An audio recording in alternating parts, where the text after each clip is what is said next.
As caregivers, we carry so much: the weight of responsibility, regret, and the moments we wish we'd handled differently. But holding on to guilt doesn't protect anyone. It only exhausts the heart. Forgiveness doesn't excuse the pain. It frees you from it. This is Karma Caregivers, the podcast that helps you soften, release, and come home to yourself. I'm your host, Lydia, and today we'll explore self-forgiveness, how letting go of what no longer serves you can open space for peace. Self-forgiveness is not forgetting or excusing what happened. It's remembering without punishment. It's the quiet decision to stop turning pain inward. Every caregiver makes mistakes, not because they don't care, but because they're human. Forgiveness begins when you accept that you were doing the best you could with what you had at the time. That voice inside you that says, "I should have done more," is not your enemy. It's your protector. It believes that by staying critical, it can keep you from making future mistakes. But what it really needs is reassurance. Next time that voice appears, try to say quietly, "Thank you for trying to protect me. I'm learning to let myself heal now." This transforms criticism into self-care. Think of all you may have been carrying, your invisible backpack, full of moments of guilt, things unsaid, or care that didn't go perfectly. Each memory weighs you down just a little more. Self-forgiveness is setting that backpack down, even for a moment. You don't have to carry those versions of yourself. You only need the one that's learning.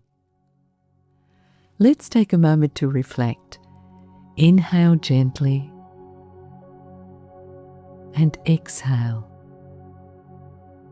Close your eyes for a moment or soften your gaze and ask yourself, what burden am I ready to put down today?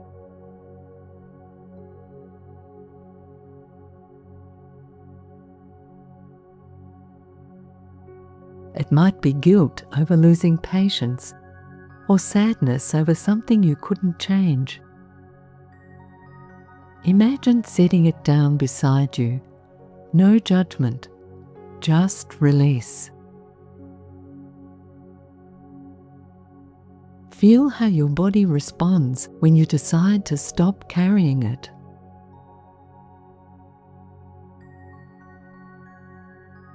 Now open your eyes and come back to the present moment. Caregiving can often stir up feelings of not doing enough, not being enough, or guilt for experiencing what are very human emotions. There's so much to learn about all aspects of caregiving, and often in a short space of time. I often went through times of feeling not enough. It seemed like big decisions needed to be made on the spot, and it was easy to feel pressured and then left wondering if I'd made the right choice. It's also such an intense time that you share with the one you're caring for that friction inevitably arises.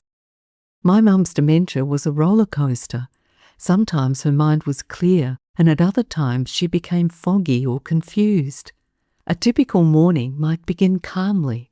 I'd sit with Mum drinking tea while she told me stories about her childhood or asked thoughtful questions about my life. On those clear days, she felt like herself again, and I'd leave the room feeling light, grateful, and deeply connected to her. Later that same afternoon, everything could shift. I might try to talk to her about my day or remind her about a family member's birthday, only to find she couldn't follow the conversation at all. She'd repeat the same question, become irritated, or look at me as if I were a stranger. I'd explain things gently at first, then more slowly, and eventually feel my patience wearing thin. Inside, frustration and sadness would rise up, not because of anything she'd done, but because I couldn't reach her anymore. I understood in my mind that this was all part and parcel of the journey we were on together, but in those moments, the closeness of caregiving felt heavy, and the emotional distance between us felt painfully wide. Guilt inevitably rose up, And over time, I started to realize that I had to find ways to release all those emotions that arose, the burden of them, to let go of any guilt for even having them, to reset, to come home to myself and to my why. Let's take a couple of minutes now to reset, to go inward and release any burdens with a visualization. Make sure you're comfortable. Allow your body to soften. And take a quiet breath in and gently exhale. Allow your eyes to close or lower your gaze. Imagine yourself standing beside a calm stream. The water moves slowly, steadily, not rushing, not still, just flowing. You feel supported where you are. There's nothing you need to do, nothing you need to fix. Now gently ask yourself, what burden am I ready to put down today?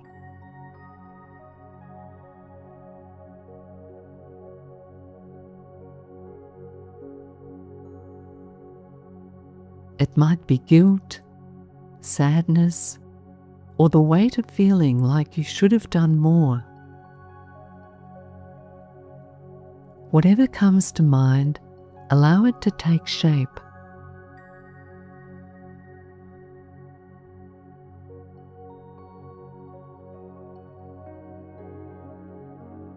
You don't need to explain it, just notice it.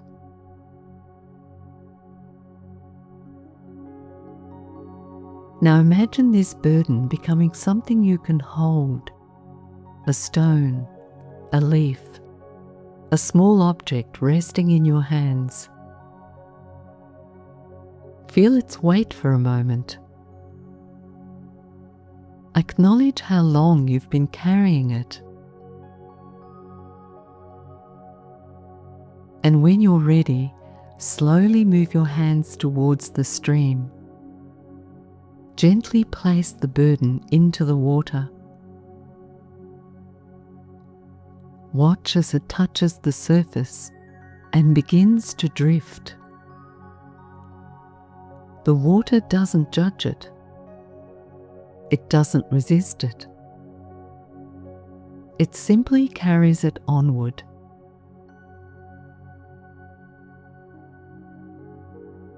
You're not erasing what happened. You're allowing yourself to stop holding it so tightly. As you watch it float away, notice your body, your shoulders, your breath, your chest. Perhaps there's a little more space. Perhaps just a softening.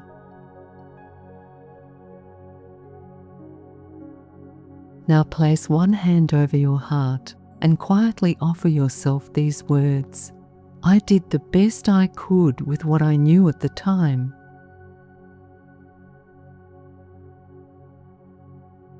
I'm allowed to forgive myself. You don't have to believe these words completely, just let them be present. When you're ready, let the image of the stream fade. Bring your awareness back to where you are.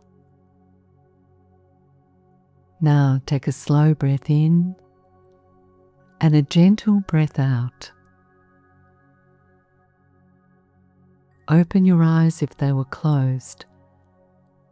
And remember, you can return to this stream whenever you need. The water is willing to carry what you no longer wish to hold on to. Now gently returning to your space, take a deep breath in and a long breath out.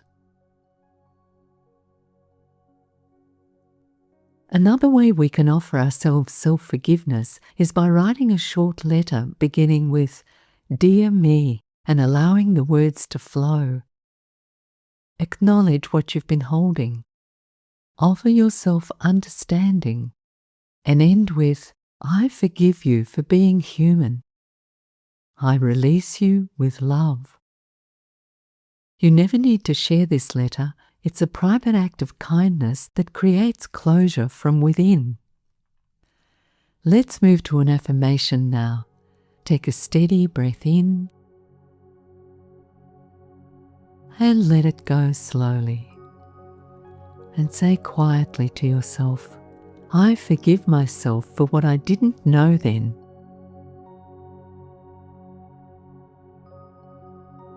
I choose peace over perfection.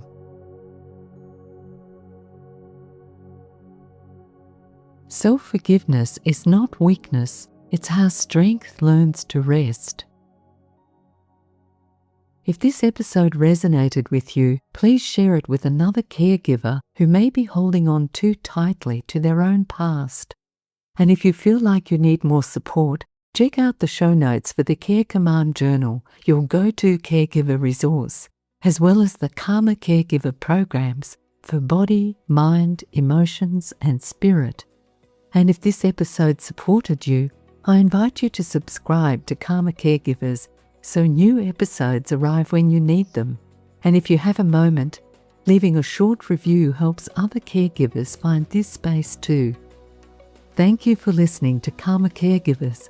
Until next time, breathe deeply, be kind to yourself, and remember, self-forgiveness is your bridge to peace and inner freedom.